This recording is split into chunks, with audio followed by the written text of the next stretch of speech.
Энэ нөгөө Монгол эмэгтэйчүүд нөгөө дөрөв хүүхэд төрүүлэхээр ингээд ийм ихэн алдар гээд улсаас нь ингээд ийм шагнаад ийм медаль өгдөг. 3日よ、4番目、子供4人生まれたら国からこういうなんかへえ、表彰されるんですか。へえ。大統領からもらう。 Энэ ингээ хоёрдугаар од нь улсаас авсан хамгийн том шагнал.社長は4人産んでるってこと？子供4人産んでるってこと？子供4人。社長。そう、子供4人。おお。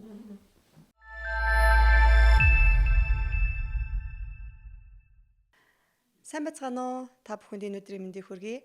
Аясгалзын үйл хөдлөх хөрөнгийн менежмент төсөл хөгжүүлэлтийн компани санаачилсан соёлтой өнгөлөг хот буюу одоо сөөх подкастын маань цуврал дугаар эхлэхэд бэлэн боллоо. Өнөөдрийн бид 2025 оны хамгийн эхний дугаараа та бүхэнд одоо үзүүлэхэд бэлэн боллоо.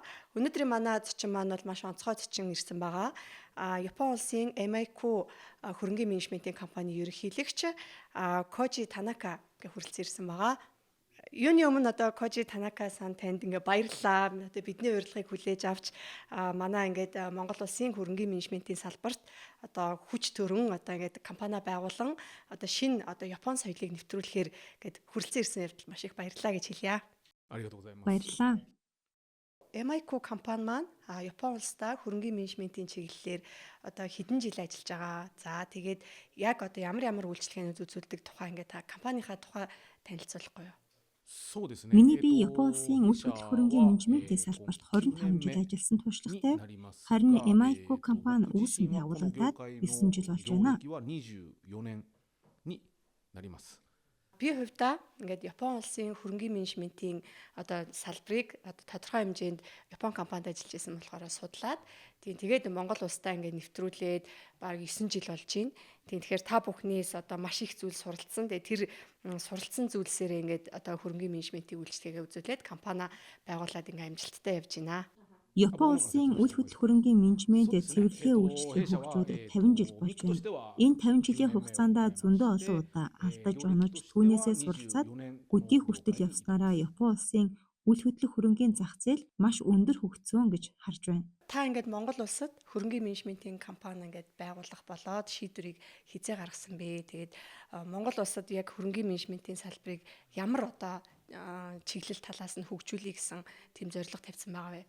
Хамгийн анх Япон улсад байдаг Монголын элчин сайдын яамн дээр бизнес уулзалт болж байсан.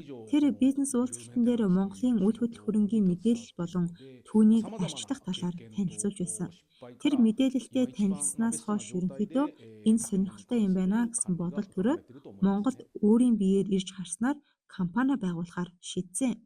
Монголд ерөнхийдөө ямар чиглэлээр ажиллаж эхлэх вэ гэдгээ одоо ч гэсэн бодож байна. Гэхдээ эхлэхэд хамгийн дөхөм нь ойбсын барилгын менежмент цэвэрлэгээ үйлчлэгийг бүх зүйлийг нэг дор хийж эхэлбэл арай ойр юм байна да гэсэн бодол төрж байна. Япон улсын одоо хөрөнгийн менежментийг намайг судалж байхад одоо 40 жил байсан. Одоо та бол одоо ингээд 50 жилийн ингээд хөгжилтэй гэж хэлж байна. Аль улсаас одоо жишээ нь үлгэр авч исэн бол одоо бид нар бол одоо Япон улсаас ч юм уу Солонгосоос ч гэдэг юм уу гэд ингээд яг нэг зарим нэгэн одоо өндөр хөгжилтэй улс орноос бол сурахыг хүсдэг. Тэгэхээр та бүхэн одоо Японы ард түмэн яг энэ хөрөнгийн менежментийн чиглэлээр одоо аль улсаас үлгэр авч суралцж исэн болоо. Үйл хөдлөх хөрөнгийн менежмент нь маш чухал гэдгийг мэдээд 50-аас 60 жилийн өмнө Япончууд бас олон улсаас техник, технологийн сурах гээд гадаад руу явдаг байсан үе.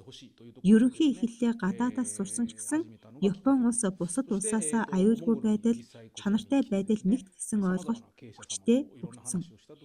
Ерөнхий их үүсвэрээ гадаад улсаас чухал юмаа гэдгийг ойлгоод тэгээд ерөнхий дүрмийн дагуу аюулгүй байдлаа яаж бүрдүүлэх үү гэж өдөр бүр шинжилэл хийснээр өнөөдрийн Япон улсын хөрөнгийн менежментийн зах зээл үүссэн гэж харж байна. Одоо Японд ингээд би 5 удаа очисон. Японд очих болгонд л маш гоё цэвэрхэн ингээд айгүй гоё цэгцтэй, зохион байгуулалттай. Тэг яг мэдээж нөгөө нэг цаг уурын уур амьсгалын нөлөөлөл энэ төр ч гэсэн байгаа ч гэсэн Япон хүмүүс айгүй тийм гоё цэвэрхэн байгаад байдаг. Япон улсыг одоо цэвэрхэн байлгах тал дээр одоо хөрөнгийн менежментийн компани та бүхний оролцоо одоо ямар давтамжтайгаар яаж үйл ажиллагаа нь зөв зохион байгуулагдаж явдаг вэ? Япон улсын хүүхдүүд бага сургуулаасаа сургуулаа цэвэрлэж эхэлдэг. Бага сургуульд нь цэвэрлэгч гэж байдаггүй. Сургуулаа цэвэрлэдэг соёл мөн гэр бүл нь бага наснаас нь цэвэрлэгээний ажлыг зааж өгч хийлэгдэх нь Япон хүнийг бий болгосон гэж харж байна. Тэр соёл дээрээ тулгуурлаад мэрэгжлийн албан байгууллагууд хөгжиж ирээд шинжилэл хийгээд бүр хууль хүртэл боловсруулсан байдаг. Бүр багаасаа л цэвэрлэгээ хийдэг байсан цэвэр шарт хүн болохоор өнөөдрийн Япон хүн бий болсон юм болов уу гэж харж байна.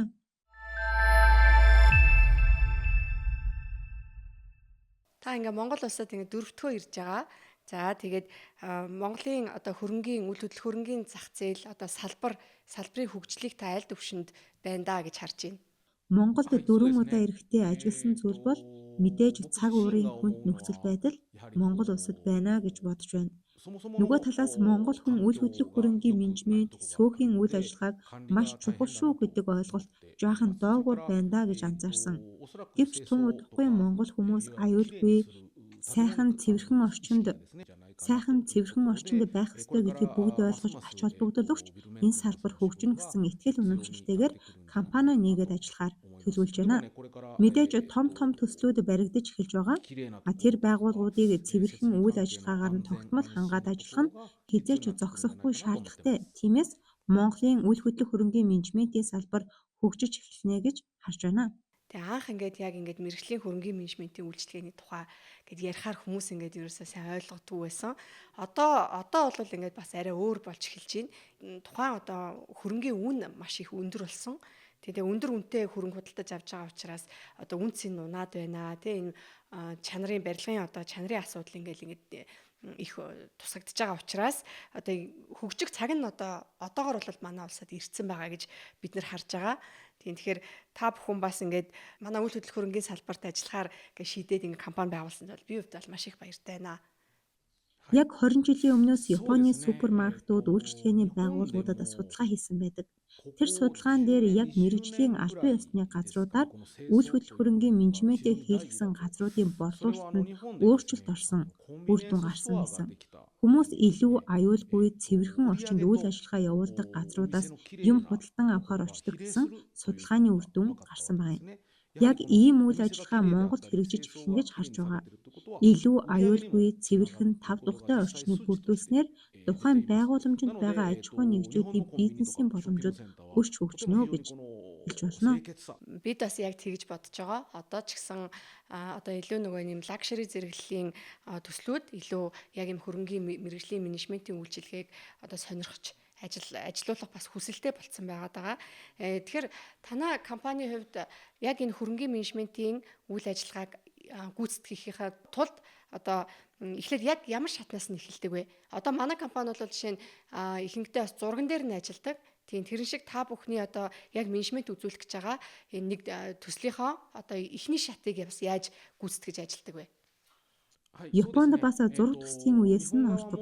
Зураг төсөл дээр нь өөрсдийнхөө санаануудыг шингээгээд ямар технологиор үйл ажиллагаа явуулах, хаана ямар зардал гарах юм гэдгээ хүртэл тооцоолдог. Тэр үеэс тухайн барилгыг хариуцаж явах менежментийн компани нь тодорхой болчихсон байдаг.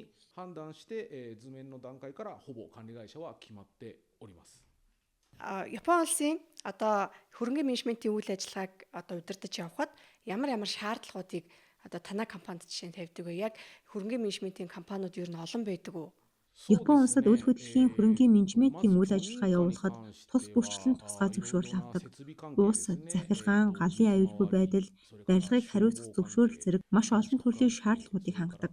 Дээрээс нь тухайн барилгад ажиллаж байгаа хүмүүс чиглэлийнхээ дагуу сургалтанд хамрагдаж, албан ёсны үнэмлэх авч байж ажиллах боломж нь нэгддэг. Япон улсад хөрөнгийн менежментийн үйл ажиллагаа явуулдаг байгууллагууд үнэхээр том гүрэг компаниудаас ахуулаад хоёулахнаа ажилтдаг компани хүртэл байдаг болохоор тоолж башгүй их хөрөнгийн менежментийн компаниуд байдаг гэсэн.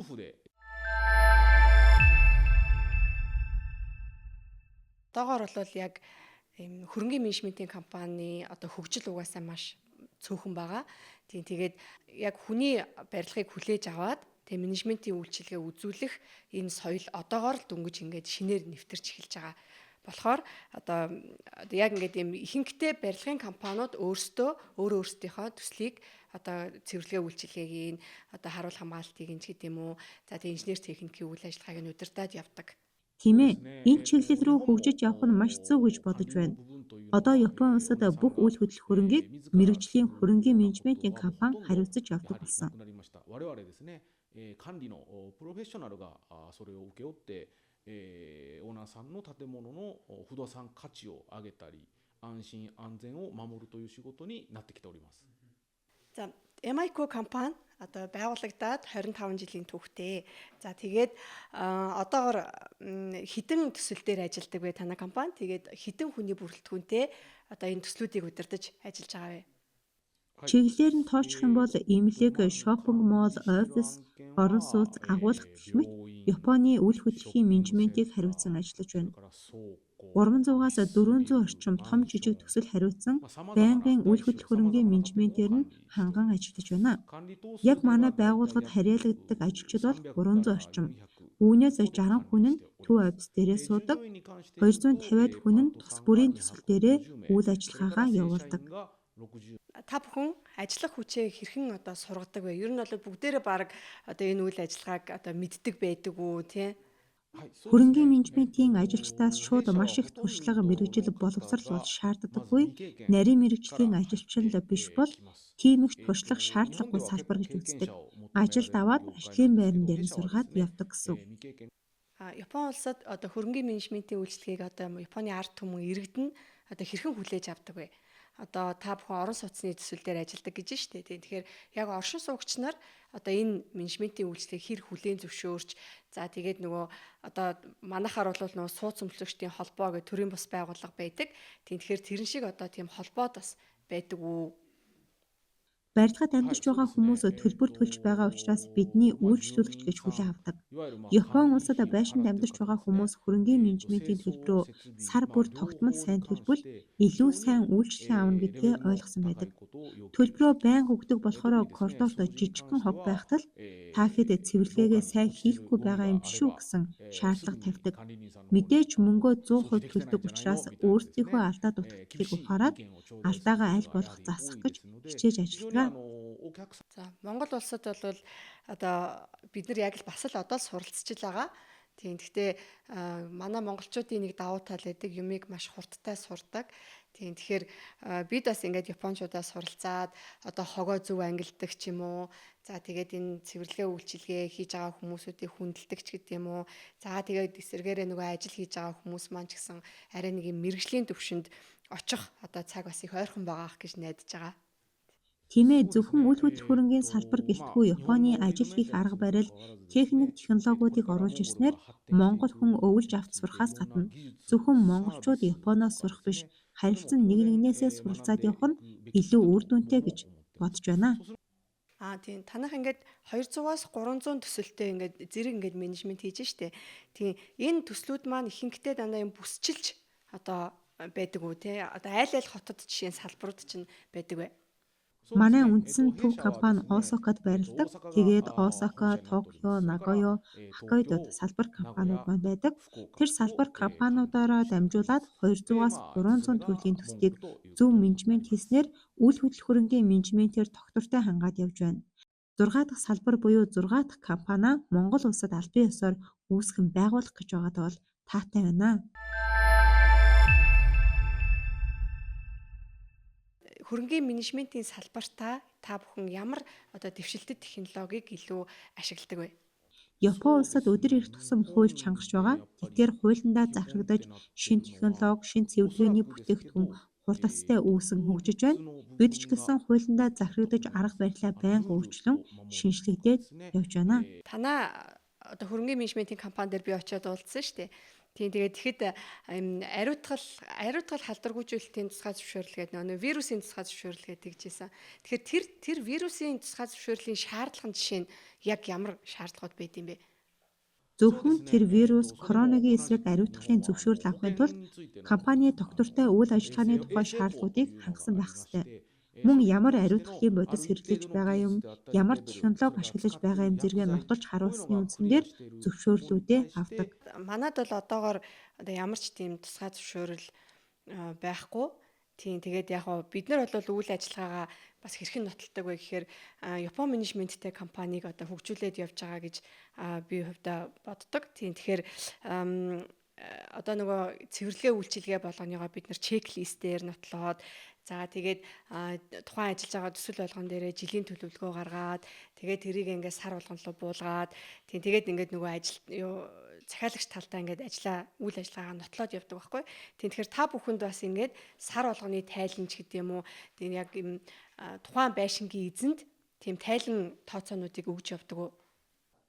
Үл хөдлөх хөрөнгийн эзэнд сар болгон өөрсдийнхөө хийсэн ажлын тайлан танилцуулдаг.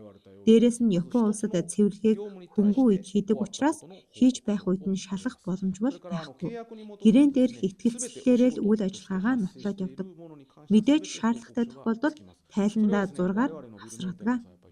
Их засварын ажлын төлөвлөгөө гэсэн үг шүү дээ тий. Тэр ингээд урт хугацаанд тоног төхөөрөмжийн илэгдлийг тооцоод тэгээд яг 30 жилээр нь төлөвлөдөг гэсэн үг юм байна тий.